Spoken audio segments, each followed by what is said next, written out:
नमस्कार जोहार, आप सभी को स्वागत है हमारे जीएस एजुकेशन में, है ना। चलिए मतलब उस दिन तो मेरा फर्स्ट क्लास और जैसे अभी हम लोग जेपीएससी, बीपीएससी, सीजीएल एंड और कॉम्पिटिटिव एग्जाम के लिए हम लोग प्रिपेयर करा रहे हैं, तैयारी करा रहे हैं, वो भी एकदम न्यू सीरीज के साथ, एकदम जीरो लेवल से लेकर हाई लेवल तक एकदम पूरे सिलेबस के तहत हम लोग लेके चल रहे हैं। अगर आप लोग मेरे फर्स्ट वीडियो को अगर नहीं देखे हैं, एकदम चैप्टर बाय चैप्टर, एकदम सब्जेक्ट बाय सब्जेक्ट हम लोग चल रहे हैं, लेके चल रहे हैं। और आप लोग को और एक सूचना देना था ना, जैसे कि हम एक सिलेबस के आधार अकॉर्डिंग ही हम लोग क्लास ले रहे हैं। आज हम लोग सेकेंड पार्ट हम लोग जो भारत के जो भौगोलिक परिचय को और मेरे फर्स्ट क्लास हम ले चुके हैं, आज हम इसका सेकेंड क्लास लेने जा रहे हैं, है ना। तो अगर आप लोग उस मेरे फर्स्ट क्लास को अगर नहीं देखें तो आज समझ में नहीं आएगा, एकदम सीधे ब्रेन में लेके चल रहे हैं, याद तो करना ही नहीं, याद हम कभी कराएंगे नहीं, एकदम इंजॉय के साथ पढ़ना है। ऐसा लगेगा कि हम कोई मतलब कविता पढ़ाई कर रहे हैं, स्टोरी पढ़ाई कर रहे हैं, इस तरह का ही हम लोग पढ़ेंगे। एकदम कभी एकदम सीरियसली मैटर ले रहे हैं, सीरियसली मैटर नहीं लेंगे। क्यों? क्योंकि अगर सीरियसली मैटर लेंगे तो हम लोग सब चीज को भुलाते जाएंगे, इसलिए तो एंजॉय के साथ पढ़ना है ना। चलिए आज हम लोग देखेंगे, उस दिन तो बहुत सारे हम देख चुके हैं, अगर आप लोग नहीं देखे हैं तो आप जरूर देखिएगा मेरा फर्स्ट पार्ट को, है ना। चलिए आज देखेंगे ग्लोब पर भारत।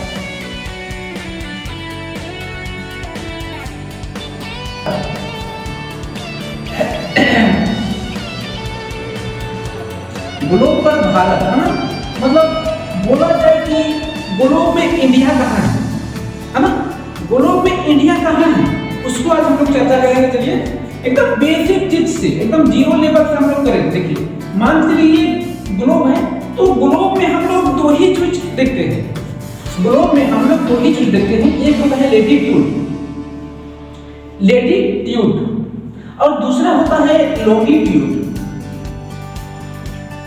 लॉन्गिट्यूड, जैसे लेटीट्यूड को हम लोग बोलते हैं, हिंदी से हम लोग बोलते हैं अक्षांश रेखा, है ना, अक्षांश रेखा बोलते हैं, अक्षांश रेखा बोलते हैं।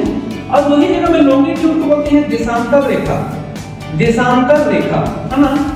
एक चीज यहाँ पे अगर आप लोग अगर दिक्कत होती है, अक्षांश रेखा देशांतर रेखा, एक चीज जो मतलब समझ नहीं आता आपको, तो एक चीज हम बता रहे हैं ना, अक्षांश रेखा का इंग्लिश होता है लेटीट्यूड, लेटा हुआ, एकदम लेटा, एकदम लेटा मतलब सो गया, तो जो सोया हुआ है उसको हम लोग क्या बोलेंगे, हम लोग अक्षांश रेखा बोलेंगे। और लॉन्गिट्यूड, देखो लॉन्गिट्यूड देशांतर रेखा, लॉन्गिट्यूड मतलब लॉन्गिट्यूड होता है कि लॉन्गी, लंबा, एकदम सीधा खड़ा हुआ है, तो इसका मतलब वो खड़ा हुआ, है ना, लॉन्गी, लॉन्ग, खड़ा हुआ, तो उसी का अर्थ है देशांतर रेखा, है ना। चलिए हम लोग देखते हैं कि पूरे ग्लोब में इंडिया कहाँ है। चलिए आप ग्लोब का अगर चर्चा कर रहे हैं तो ग्लोब में हम लोग तो इंडिया कहाँ है, पहले उसको चर्चा करेंगे, है ना। तो एक हम ये लाइन खींच दिए, इस लाइन को देखिए, इस लाइन को हम लोग 0 डिग्री बोलते हैं। अगर पूरे ग्लोब में, पूरे ग्लोब का पूरे ग्लोब के जो बीचों बीच में इस लाइन, इस रेखा को हम लोग कौन सा रेखा बोलते हैं, 0 डिग्री, यानी 0 डिग्री हम लोग बोलते हैं इसको भूमध्य रेखा, भूमध्य, भूमध्य रेखा, भूमध्य रेखा, इसको हम लोग विषुवत रेखा भी बोलते हैं, विषुवत रेखा भी बोलते हैं ना। देखो जो विषुवत रेखा है, ये पूरा ग्लोब है ना, ग्लोब के दो भागों में डिवाइड किया हुआ है, भूभाग, भूमध्य रेखा, भू मतलब ये पूरे भूगोल, भू मतलब ग्लोब, पूरे ग्लोब को ये मध्य बीचों बीच में जो डिवाइड किया हुआ है, उस रेखा को हम लोग कौन सा रेखा बोलेंगे, भूमध्य रेखा, यानी हम लोग उसको भी बोलते हैं इक्वेटर लाइन, यानी कि विषुवत रेखा भी हम लोग बोलते हैं, है ना। एक ग्लोब को दो भागों में बांटने वाले रेखाओं का नाम कौन सा रेखा होता है, विषुवत रेखा, है ना। चलिए इसी तरह बहुत सारे लाइन होता है, इसी तरह बहुत सारे लाइन, इसके ऊपर अगर हम कर लेंगे तो देखिए ये होता है 23.5 डिग्री, 23.5 डिग्री, और इससे थोड़ा सा ऊपर जाएंगे हम लोग, इससे थोड़ा सा ऊपर जाएंगे, ये होता है 66.5 डिग्री। फिर यहाँ से सीधे ऊपर अगर चल के देखते हैं, इसको हम लोग बोलते हैं 90 डिग्री, यानी कि इसको हम लोग बोलते हैं नॉर्थ पोल, इसको बोलते हैं साउथ पोल भी बोलते हैं, उत्तरी ध्रुव, इसको बोलते हैं उत्तरी ध्रुव। मतलब ये जो बीचों बीच जो भाग जो डिवाइड किया हुआ पूरे ग्लोब को ना, तो इस पूरे इधर हो जाता है, ऊपर की एरिया हो जाता है नॉर्थ, यानी उत्तरी ध्रुव, यानी उत्तरी गोलार्ध, इसको पूरे 0 डिग्री से ऊपर को बोलेंगे हम लोग उत्तरी गोलार्ध, और 0 डिग्री से नीचे वाले भाग को बोलेंगे हम लोग दक्षिणी गोलार्ध बोलेंगे, है ना। ये 0 डिग्री से नीचे हम लोग क्या बोलेंगे, दक्षिणी गोलार्ध बोलते हैं,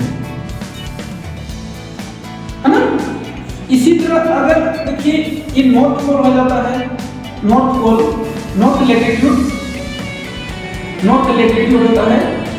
अगर ये आपका 0 डिग्री से नीचे अगर साउथ का बात करेंगे, 0 डिग्री से नीचे अगर हम साउथ का बात करते हैं तो ये दक्षिणी गोलार्ध आता है। तो 0 डिग्री से नीचे 23.5 डिग्री, 66.5 डिग्री, ये आपका हो जाएगा 90 डिग्री, ये भी 90 डिग्री हो जाएगा। हम लोग ये मतलब दक्षिणी ध्रुव, हम लोग इसको बोलेंगे, इसको दक्षिणी ध्रुव, इसको बोलेंगे उत्तरी ध्रुव, है ना।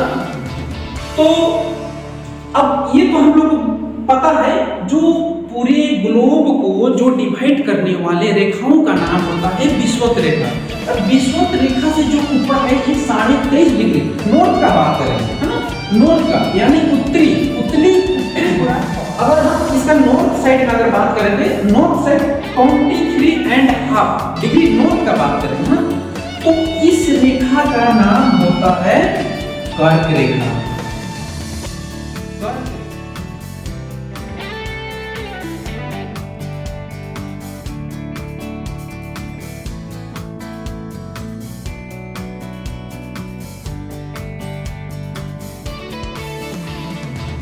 डिग्री एक नॉर्थ लैटिट्यूड का बात करेंगे, इससे ऊपर तो कौन सा रेखा होता है, आर्कटिक रेखा, है ना, आर्कटिक रेखा। और इससे ऊपर 90 डिग्री यानी उत्तरी ध्रुव इसको बोलते हैं, उत्तरी ध्रुव। ये हम 0 डिग्री से ऊपर के एरिया जितना भी पार्ट्स है उसको नॉर्थ हेमिस्फीयर बोलेंगे, यानी कि उत्तरी गोलार्ध बोलेंगे। और उसी 0 डिग्री से अगर नीचे का बात करेंगे तो साउथ गोलार्ध, है ना, साउथ गोलार्ध बोलेंगे, मतलब साउथ हेमिस्फीयर बोलेंगे, है ना। तो इस जो 0 डिग्री से नीचे वाले जो लाइन है इसको मकर रेखा बोलेंगे, मकर रेखा बोलेंगे, है ना, मकर रेखा बोलेंगे। और उससे नीचे अंटार्कटिक हो जाता है ना, अंटार्कटिक रेखा, अंटार्कटिक रेखा बोलते हैं ना। और ये तो हम लोग का दक्षिणी ध्रुव हो जाता है, दक्षिणी ध्रुव।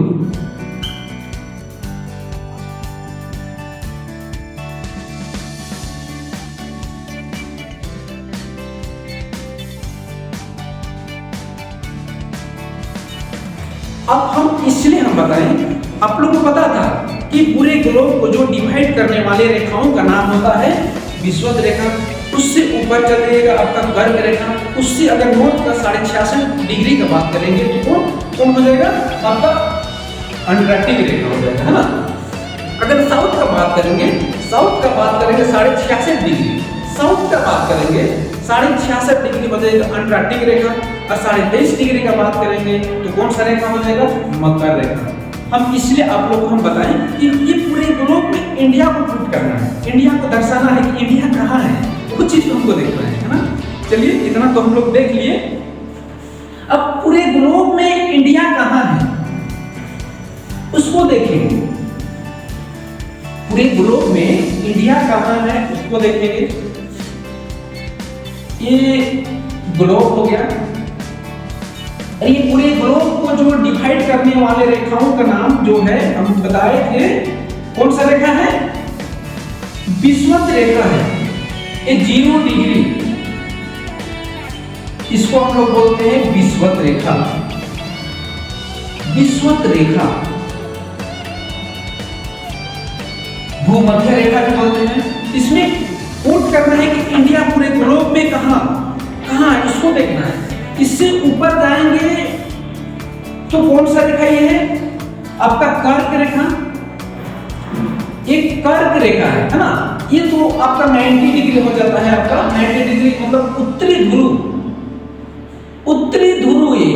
तो देखेंगे ये पूरे ग्लोब में इंडिया कहाँ है, तो इंडिया हम लोग का जो कर्क रेखा है इंडिया यहाँ पे है, ये इंडिया है।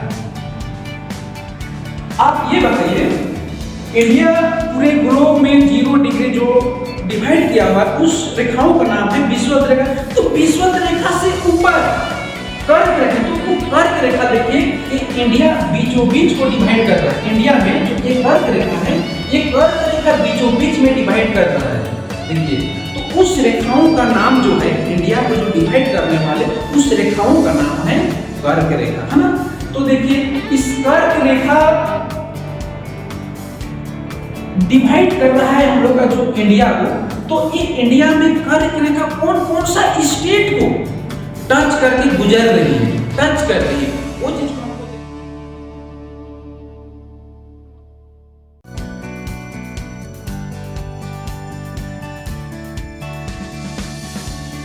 को हमको देखना है। क्योंकि पूछता है कि कर्क रेखा कौन कौन सा राज्य को छूकर गुजरती है, ये क्वेश्चन पूछता है। और ये बोलेगा ना कि इंडिया पूरे ग्लोब में किस साइड है, नॉर्थ साइड है, साउथ साइड है, नॉर्थ ईस्ट साइड है, या दक्षिणी साइड है, या उत्तरी साइड है, इसको चर्चा करेंगे। एक क्वेश्चन आया हुआ है कि पूरे ग्लोब में इंडिया कहाँ है।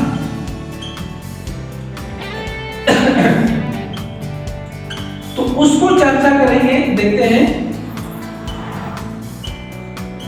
North hemisphere, south hemisphere, north east hemisphere, south east hemisphere, ना। तो ये पूरे ग्लोब है, ये पूरे ग्लोब में अगर बात करेंगे तो इंडिया नॉर्थ साइड है, साउथ साइड है, या नॉर्थ ईस्ट साइड है, या साउथ ईस्ट साइड है। अब देखेंगे उत्तरी गोलार्ध, दक्षिणी गोलार्ध, उत्तरी पूर्वी गोलार्ध, दक्षिणी पूर्वी गोलार्ध। तो हम लोग का जो एरिया है ये तो आपका 0 डिग्री कहलाता है, ये 0 डिग्री, ये हम लोग का ये 0 डिग्री को हम पहले बता चुके हैं। जो खड़ा हुआ है, जो लोग क्या है, लोग क्या है, देशांतर रेखा, है ना। तो ये तो लोग है ना, ये तो खड़ा हो गया, तो इसका नाम है 0 डिग्री, यानी हम लोग इसको बोल सकते हैं देशांतर रेखा। देशांतर रेखा हम इसको बोलेंगे, हाँ।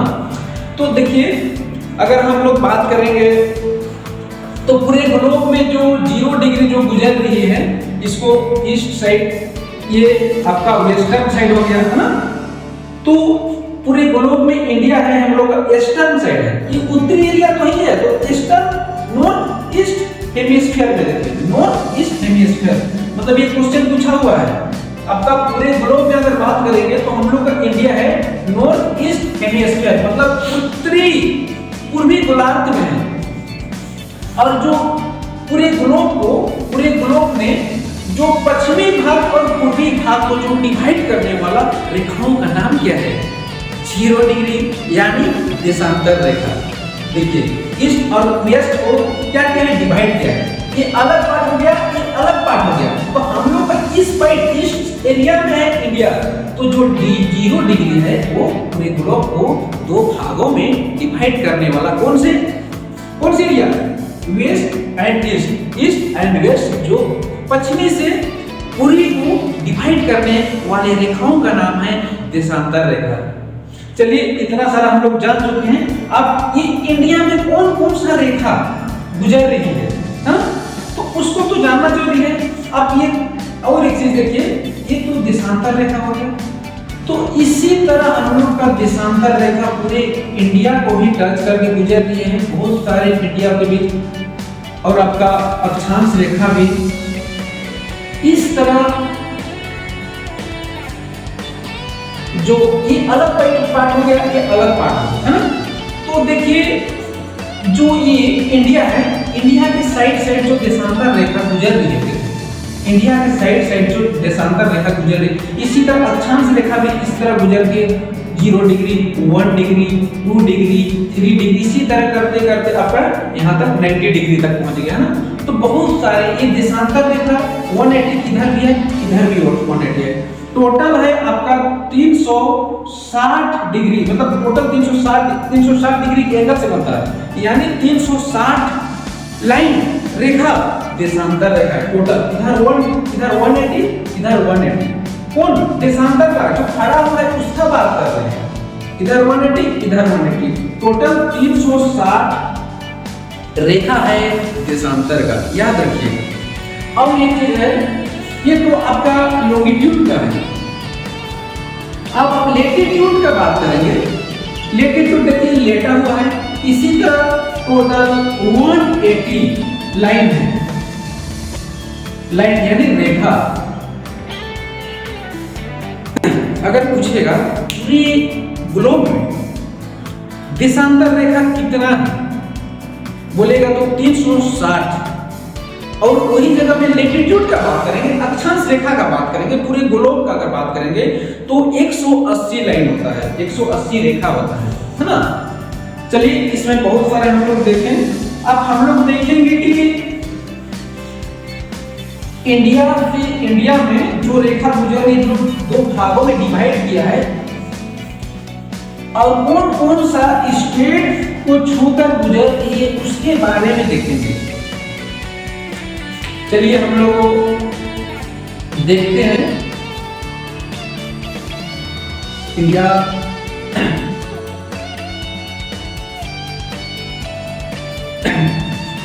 इसी तरह। चलिए आपका चल है कि अरुणाचल प्रदेश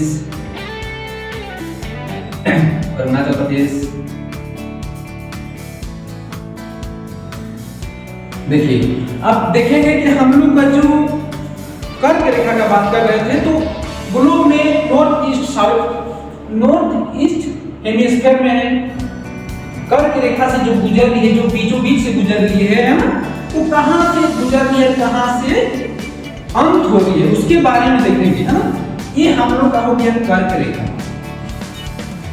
आप एक चीज ध्यान देखिएगा ना, इधर से ध्यान से देखिए, जो इंडिया का देखिए मैप है ना, इंडिया की जो इधर आपका नॉर्थ हो गया, इधर आपका साउथ हो गया, इधर आपका ईस्ट हो गया, इधर आपका वेस्टर्न हो गया, है ना। तो जो नॉर्थ और जो साउथ को जो डिवाइड किया हुआ है, जो बीचों बीच में भारत को जो डिवाइड किया है बीचों बीच को, तो उस रेखा का नाम है कर्क रेखा। देखिए नॉर्थ को अलग कर दिया, साउथ को अलग कर दिया, जो बीचों बीच को जो डिवाइड किया हुआ है उस रेखा का नाम है कर्क रेखा, है ना। कर्क रेखा हम बताए थे 0 डिग्री विषुवत रेखा से ऊपर कर्क रेखा। तो देखिए एक कर्क रेखा जो इंडिया को बीचों बीच से गुजर रही है, तो वही रेखा है, वही रेखा जो यहाँ ग्लोब में दिखाई थी, वही रेखा आपका है जो 2 बराबर भागों में बांटा हुआ है। तो कहां से, कौन सा राज्य से शुरू हुआ है और कहां अंत हुआ है, और कितना स्टेट को छूकर गुजर रही है, कौन, कर्क रेखा, उसको देखेंगे ना। याद करना नहीं है, एकदम पिक्चर एक साथ पढ़ना है। रटा हुआ चीज कभी याद नहीं होता है, याद रखिएगा। हमेशा भूल जाओगे तो कभी रटाएंगे नहीं हम। देखिए अब कौन कौन सा स्टेट कहां से होकर गुजर रही है उसको देखेंगे। चलिए ये हो गया आपका गुजरात हो गया, है ना। फिर ये हो गया आपका राजस्थान हो गया 1 2, फिर उसके बाद एमपी आ गया, एमपी, फिर उसका बाद आपका छत्तीसगढ़ आ गया, फिर उसके बाद वो झारखंड आ गया, है ना। फिर उसके बाद आपका वेस्ट बंगाल, फिर ये आ गया, ये आ गया। देखो 1 2 3 4 5 6 7 8। अब देखिए हम नंबरिंग लगा दिए, तो कौन कौन सा राज्य है उसको ध्यान से देखेंगे ना, याद नहीं करेंगे, कहीं क्वेश्चन इसमें घुमाएगा कि भारत को जो डिवाइड करने वाले जो रेखाओं का नाम है वो तो कर्क रेखा ही है, लेकिन कर्क रेखा कौन कौन सा स्टेट, कौन कौन सा राज्यों को छूकर गुजर रही है, इसमें अगर घुमा देगा क्वेश्चन, हम लोग तो कोई ट्रिक भी हो जाएगा, है ना, ट्रिक भी, लेकिन ट्रिक हमेशा काम नहीं देगा, क्योंकि क्वेश्चन आपको घुमा देगा कि पूर्वी भाग से पश्चिमी भाग से जो गुजरने वाली जो कर्क रेखा जिस स्टेट को छूट कर गुजरती है, तो उसका क्रम से सजाइए, या घटते क्रम से सजाइए, या बढ़ते क्रम में सजाइए, तो फिर ट्रिक तो काम नहीं देगा। इसलिए हमेशा देखिए याद नहीं करवाएंगे, सीधे ब्रेन में भेजेंगे। अब देखिए ये वन क्या है आपका गुजरात है, ये हो गया। नेक्स्ट में दूसरा स्थान में आपका राजस्थान हो गया, तीसरा में एमपी हो गया, चौथा में आपका छत्तीसगढ़ हो गया, और पांचवा में झारखंड हो गया, और छठवां में वेस्ट बंगाल हो गया, और सातवां में ये त्रिपुरा है। त्रिपुरा ये आपका मिजोरम, हर जो मिजोरम में मिजो भाषा बोला जाता है, मिजो भाषा है ना। तो देखिए वन में राजस्थान सॉरी गुजरात, दूसरा में आपका राजस्थान, तीसरा में आपका एमपी, चौथा में छत्तीसगढ़, पांचवा में झारखंड, सातवां में वेस्ट बंगाल, सातवां में त्रिपुरा, तीनों लोग का मालिक त्रिपुरा, उसके बगल में मिजोरम। अब देखिए इसको क्वेश्चन किस तरह बनाएगा कि जो कर्क रेखा गुजर रही है किस किस राज्य से गुजर रही है, ये पहला क्वेश्चन। और दूसरा क्वेश्चन किस किस स्टेट, किस किस राज्यों को छूकर गुजर रही है, उस राज्य को बढ़ते क्रम में सजाइए या घटते क्रम में सजाइए। इस तरह का क्वेश्चन पूछ सकता है, घुमा देगा। इसलिए ट्रिक से याद नहीं करना है, एकदम एंजॉय के साथ पढ़ना है ना। देखिए एक चीज याद रखिए, है ना। देखिए अगर हम वेस्ट का बात करेंगे, वेस्ट में कहां से शुरू करेंगे, कौन सा राज्य से टच करेंगे, starting point Gujarat. Gujarat west का शुरुआत कहां से, वेस्ट से गुजरात। लास्ट देखिए कहां अंत हो रहा है, अंत त्रिपुरा, त्रिपुरा के बगल में मिजोरम। देखिए तीन तो ऐसा ही हो गया, माइंड में घुस गया। फर्स्ट आपका गुजरात, लास्ट त्रिपुरा, और लास्ट मिजोरम। फिर तीन तो हो गया, टोटल 8 है, 8 राज्यों से होकर गुजरती है। तो देखिए ये गुजरात के बगल में आपका राजस्थान है, उसके आगे जाओगे एमपी, फिर उसके आगे एमपी से सटा हुआ छत्तीसगढ़, फिर उससे छत्तीसगढ़ से सटा हुआ झारखंड, फिर उसके बाद वेस्ट बंगाल। फिर ये तो हमको पता था, सातवां में आपका त्रिपुरा, आठवां में आपका क्या मिजोरम। तो इस तरह का क्वेश्चन घुमा देगा कि इसको पढ़ते क्रम में सजाइए, असेंडिंग ऑर्डर में, डिसेंडिंग ऑर्डर में, है ना। इसको क्रम से सजाने बोल देगा तो ट्रिक काम नहीं करेगा। इसीलिए पूरा एकदम एंजॉय के साथ पढ़ना है। और इस तरह भी क्वेश्चन घुमा सकता है, जिस राज्य से कर्क रेखा गुजरती है उसके नियरेस्ट में कौन कौन सा क्या सिटी है, इस तरह का। जैसे फॉर एग्जांपल मान चलिए रांची, दूसरा हो गया मान चलिए जोधपुर, अगर मान के चलिए रायपुर, फिर उसके बाद अगर बात किया जाए तो आपका भोपाल, फिर उसके बाद बात करेगा तो अगर उससे गांधीनगर, गांधीनगर। तो इस तरह का बोल देगा कि जो कर्क रेखा गुजर रही है उस राज्य के नियरेस्ट सिटी का नाम पूछ देगा, कौन कौन सा सिटी। तो देखिए आपका रांची तो आप जानने लग रहे हैं, क्योंकि कर्क रेखा झारखंड से होकर गुजर रही है और झारखंड में आपका रांची है। फिर अगर उसी तरह अगर जोधपुर का बात करेगा तो क्या राजस्थान में जोधपुर है। रायपुर का अगर बात करेगा तो आपका रायपुर छत्तीसगढ़ से। और नियरेस्ट सिटी को अगर पूछ दें, किस तरह को घुमा के पूछ सकता है। इसीलिए हमेशा ट्रिक काम नहीं करेंगे, इसलिए हम लोग को सीधे क्या करना है, ब्रेन में भेजेंगे। वो भी किस से भेजेंगे, माइंड में भेजना तो जरूरी है ना। तो देखिए इसीलिए हम बोलते हैं कि पहले तो एक ग्लोब में बताएं कि इंडिया कहाँ है, नॉर्थ ईस्ट हेमिस्फीयर में है। तो कौन सा लाइन जो बीचों बीच को डिवाइड कर रहा है, कौन सा लाइन, कर्क रेखा। तो यही कर्क रेखा है, यही कर्क रेखा जो बीचों बीच दो भागों में डिवाइड कर रहा है ना। और इस तरह का भी क्वेश्चन पूछ सकता है कि पश्चिमी से पूर्व की ओर जो कर्क रेखा गुजर रही है तो शुरुआत किस राज्य से होनी है? तो शुरुआत किस राज्य से? गुजरात से। यार अंतिम बोल देगा तो मिजोरम हो जाएगा। इस तरह का घुमा घुमा कर क्वेश्चन पूछ सकता है ना। इसलिए हम लोग को पूरी एकदम इंजॉय के साथ पढ़ना है ना। और एक चीज हम आप लोगों को बताए थे, जो ये देशांतर रेखा है ना, जो देशांतर रेखा जो देशों का समय अंतराल को बताता है, समय टाइम को बताता है ना, तो उसका हम लोग नेक्स्ट क्लास में चर्चा करेंगे। क्योंकि एक ही दिन में बता देंगे तो आप लोग तो उसी गुण का गोबर कर दोगे, है ना। इसलिए ये जो देशांतर रेखा है और जो अक्षांश रेखा है ना, तो उसका जो लाइन जो टच कर रहा है ना, जैसे ये इंडिया को जो टच कर रहा है ना, ये देशांतर रेखा और अक्षांश रेखा, तो उसको हम लोग नेक्स्ट क्लास में चर्चा करेंगे, है ना। चलिए आज तक यही खत्म करते हैं। जय हिंद, जय भारत।